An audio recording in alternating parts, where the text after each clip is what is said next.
Friends, आप सब लोगों का स्वागत है मेरे चैनल लेट्स स्टडी विद जेजी में। और आज हम पढ़ेंगे हमारी बायो की वीडियो का लास्ट पार्ट, जिसमें हम बोन के बारे में पढ़ेंगे।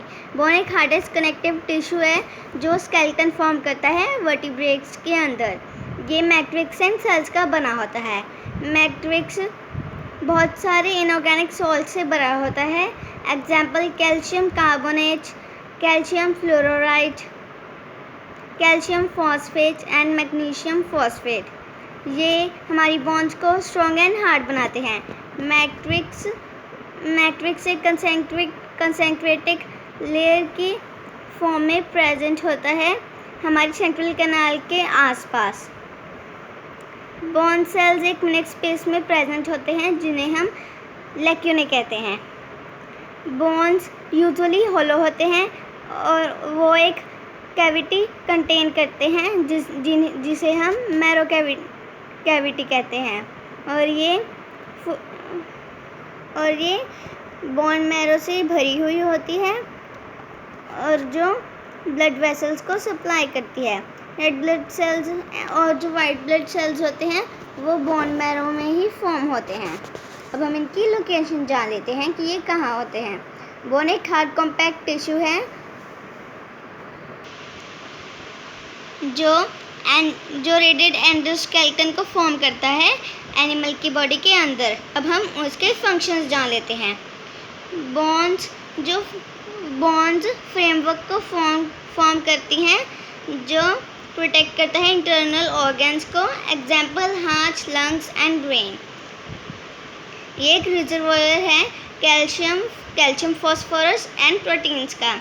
ये बॉडी की मूवमेंट में भी हेल्प करता है और ये लेवल्स का एक सिस्टम बनाता है। तो चलिए अब हम चलते हैं नेक्स्ट पेज पर। तो फ्रेंड्स, अब हम पढ़ेंगे वेस्कुलर टिश्यू के बारे में। ये एक फ्लूइड टिश्यू है जो हमेशा मूव करता रहता है बॉडी में। ये बहुत सारे मिनरल्स की ट्रांसपोर्टेशन में हेल्प करता है। Example gases, food, excretory products, hormones etcetera. ये ग्राउंड सब्सटेंस है जिसे हम प्लाज्मा भी कहते हैं। मैट्रिक्स की जगह प्लाज्मा होता है। और ये एक स्ट्रॉ कलर्ड फ्लूइड होता है और ये आगे 2 टाइप्स में डिवाइड होता है। First is blood and the second is lymph. तो चलिए पहले हम ब्लड के बारे में पढ़ लेते हैं। ये रेड कलर का होता है और ये बहुत स्टिकी होता है। ये एल्कलाइन होता है। ये थोड़ा सा सॉल्टी होता है टेस्ट में। ये वाटर से ज़्यादा हैवी होता है और ये एक फ्लूइड टिश्यू होता है।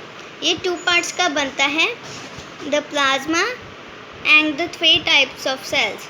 तो फ्रेंड्स, हमारा पहला सेल है आरबीसी, हमारा दूसरा सेल है डब्ल्यूबीसी, हमारा तीसरा सेल है ब्लड प्लेटलेट्स, जिसे हम थ्रोम्बोसाइट्स भी कहते हैं।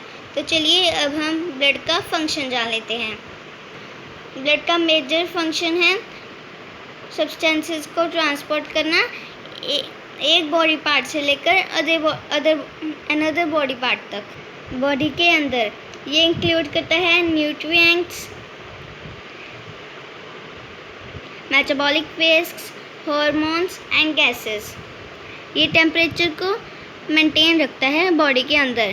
प्लेटलेट्स प्रमोट करते हैं कोआगुलेशन, ब्लड के अंदर कोआगुलेशन को। और ये हेल्प करते हैं वुंड को भरने में। जब हमें चोट लगती है तो खून निकलने लग जाता है, तो खून को रोकने में ये हेल्प करते हैं। White blood cells also provide immunity to producing antibodies. White blood cells antibodies को इम्यूनिटी प्रोवाइड करते हैं। तो चलिए अब हम लिम्फ के बारे में पढ़ लेते हैं। लिम्फ एक कलरलेस या फिर हम कह सकते हैं येलो कलर्ड फ्लूइड होता है। ये ब्लड प्लाज्मा होता है जिसके अंदर आरबीसीज एंड प्रोटीन्स नहीं होते। ये एक बहुत इम्पॉर्टेंट रोल प्ले करता है हमारी बॉडी को इन्फेक्शन के अगेंस्ट प्रोटेक्ट करने में। तो चलो अब हम इसके फंक्शंस जान लेते हैं। लिम्फ एक इम्पॉर्टेंट टिश्यू है न्यूट्रिएंट्स एंड हार्मोन्स के लिए। ये एक मिडल मैन की तरह एक्ट करता है टिश्यूज एंड ब्लड के बिटवीन। ये CO2 और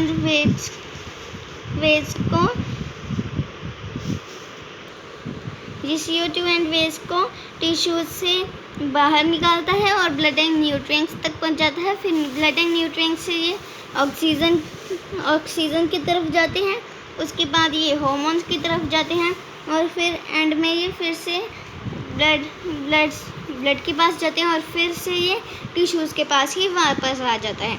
तो चलिए अब हम चलते हैं नेक्स्ट पेज पर, जिस पर हम पढ़ेंगे मस्कुलर टिश्यू। ये कॉन्ट्रैक्टाइल टिश्यू होता है जो पोज देता है कॉन्ट्रैक्टाइल प्रोटीन्स को जो इकट्ठे रखे होते हैं कनेक्टिव टिश्यू के अंदर। ये एक लॉन्ग सिलेंड्रिकल सेल होता है जिसे हम मसल सेल कहते हैं और इसे हम मसल फाइबर भी कह देते हैं। ये नियरली 40% हमारी बॉडी के वेट का टोटल 40% ओनली ये ऑक्यूपाई करता है। ये हमारी बॉडी के हर एक पार्ट में मिलता है जिसमें मूवमेंट होती है। ये मसल बनाता है बॉडी के अंदर और ये कॉन्ट्रैक्ट एंड रिलैक्स भी कर सकता है। अब हम इसके फंक्शंस जान लेते हैं। मसल टिश्यू एक कॉन्ट्रैक्टाइल टिश्यू होता है। ये मूवमेंट कॉज करता है बॉडी के अंदर और बहुत सारे बॉडी पार्ट्स के अंदर। Example arms, legs, contraction and relaxation की हेल्प से। अब हम इसकी क्लासिफिकेशन जान लेते हैं। मसल सेल्स 3 टाइप्स में डिवाइड हो सकते हैं उनके स्ट्रक्चर, फंक्शन एंड लोकेशन पर डिपेंड करते हुए। First is striated, second is smooth and the third is cardiac. जो स्ट्रेटेड मसल होता है उसे हम वॉलंटरी और स्केलेटल मसल भी कह देते हैं। ये मसल ज्वाइन करते हैं बोन्स को एक दूसरे से और इसीलिए इनको हम स्केलेटल मसल्स कहते हैं। ये लॉन्ग होते हैं, सिलेंड्रिकल होते हैं एंड नॉन टेपरिंग होते हैं। और जो मसल फाइबर्स होते हैं वो ब्रांच नहीं करते, वो पैरेलल रन करते हैं एक लॉन्गिट्यूड से दूसरे लॉन्गिट्यूड तक। हर एक फाइबर मल्टी न्यूक्लिएटेड होता है और वो पोज देता है alternate dark and light banks को गिविंग और वो उनको स्ट्रेटेड अपीयरेंस देता है, इसलिए हमें इसे स्ट्रेटेड मसल भी कहते हैं। अब हम इसकी लोकेशन जान लेते हैं, ये कहाँ पर होता है। ये मसल्स बॉडी पार्ट्स में प्रेजेंट होते हैं जिन्हें हम मूव भी कर सकते हैं हमारी मर्जी से। और ये पार्ट्स इंक्लूड करते हैं लिम्स, फेस, नेक, टंग, डायाफ्राम। अब हम इसके फंक्शंस जान लेते हैं। स्केलेटल मसल के पास large number of contractile proteins होते हैं और वो कॉन्ट्रैक्ट एंड रिलैक्सेशन को भी एनेबल करते हैं रैपिडली होने के लिए। और वो अटैच्ड होते हैं बोन से और हेल्प करते हैं मूवमेंट्स में, हमारे सारी बॉडी पार्ट्स के मूवमेंट में हेल्प करते हैं। स्मूथ मसल को हम इनवॉल्यूंटरी और अनस्ट्रक्टेड मसल भी कहते हैं। वो स्पिंडल शेप्ड होते हैं, वो अनब्रांच्ड होते हैं, वो अनब्रांच्ड मसल सेल्स होते हैं जिसे हम स्मूथ मसल फाइबर्स भी कहते हैं क्योंकि वो स्ट्रिएशंस को कंटेन नहीं करते हैं। ये फाइबर्स अनन्यूक्लिएटेड होते हैं, इनके पास एक single centrally located muscle nucleus होता है। अब हम इनकी लोकेशन जान लेते हैं, ये कहाँ होते हैं।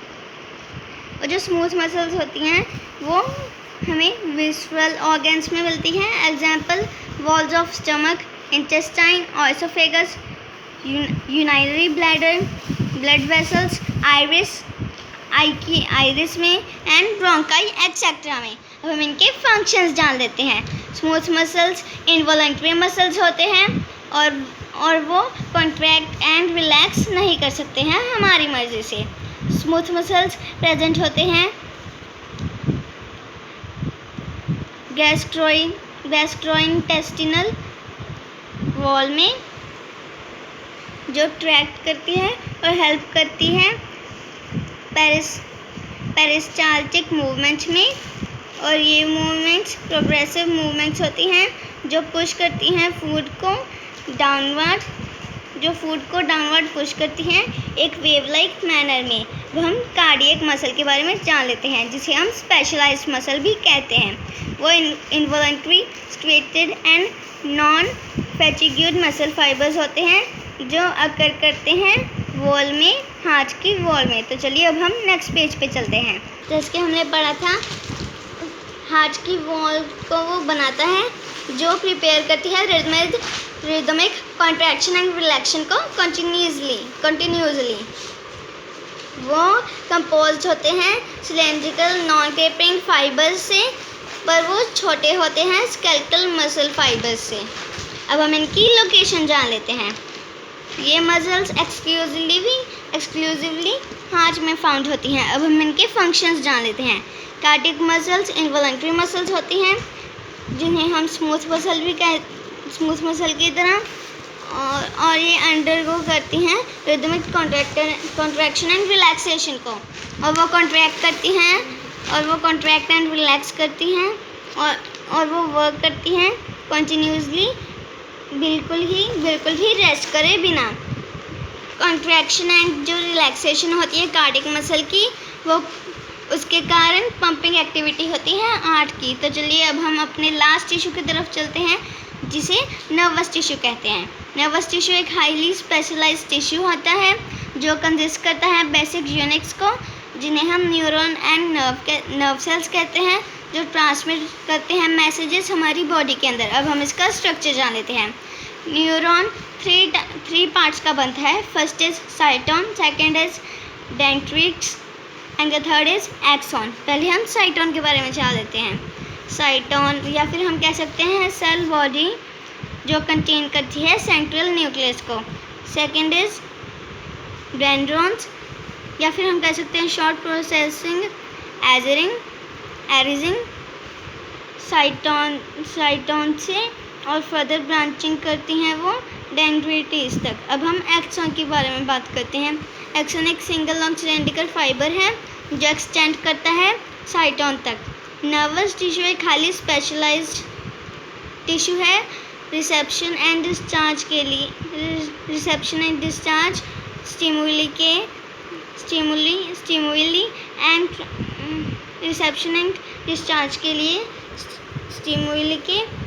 एंड ट्रांसमिशन के लिए भी। और जो डेंड्रिट्स होती हैं वो रिसीव करती हैं इम्पल्सेस को, एंड एक्शन इम्पल्सेस को दूर लेकर जाती हैं सेल बॉडीज़ तक। अब हम इनकी लोकेशन जान लेते हैं। जो नर्वस होती हैं वो कंसंट्रेटेड होती हैं ब्रेन में और स्पाइनल कॉर्ड में। अब हम इसका फंक्शन जान लेते हैं। जो न्यूरॉन्स टिश्यू होता है वो स्पेशलाइज्ड होता है इम्पल्सेस को रिसीव करने के लिए। वो रिसीव करते हैं इम्पल्स को, और वो स्टिमुलेटेड हो जाते हैं रैपिडली, और वो ट्रांसमिट करते हैं इम्पल्स को एक पार्ट ऑफ द बॉडी से लेकर दूसरे पार्ट तक। अब हम बिल्कुल एंड पर पहुंच गए हैं। ये एक्सर्ट करता है कंट्रोल हमारी ऑल बॉडी एक्टिविटीज़ के ऊपर, और ये कोऑर्डिनेट करता है बॉडी के डिफरेंट पार्ट्स की फंक्शनिंग को। तो फ्रेंड्स, अब हमारा ये चैप्टर ख़त्म हो चुका है, आप देख सकते हैं। तो फ्रेंड्स, अगर आपको मेरी वीडियो अच्छी लगी तो इसको लाइक कीजिएगा, मेरे चैनल को सब्सक्राइब कीजिएगा। और ये देखिए आप, ये 3 टाइप्स ऑफ मसल्स हैं। ये है स्ट्रेचड मसल्स, ये है कार्डियक मसल, और ये है स्मूथ मसल। अगर फ्रेंड्स आपको मेरी वीडियो पसंद आई तो इसे लाइक कीजिएगा, मेरे चैनल को सब्सक्राइब कीजिएगा, इस वीडियो को शेयर कीजिएगा अपने फ्रेंड्स के साथ, और कमेंट करके बताइएगा कि आपको मेरी वीडियो में कोई कन्फ्यूज़न तो नहीं हुई। तो फ्रेंड्स, बाय।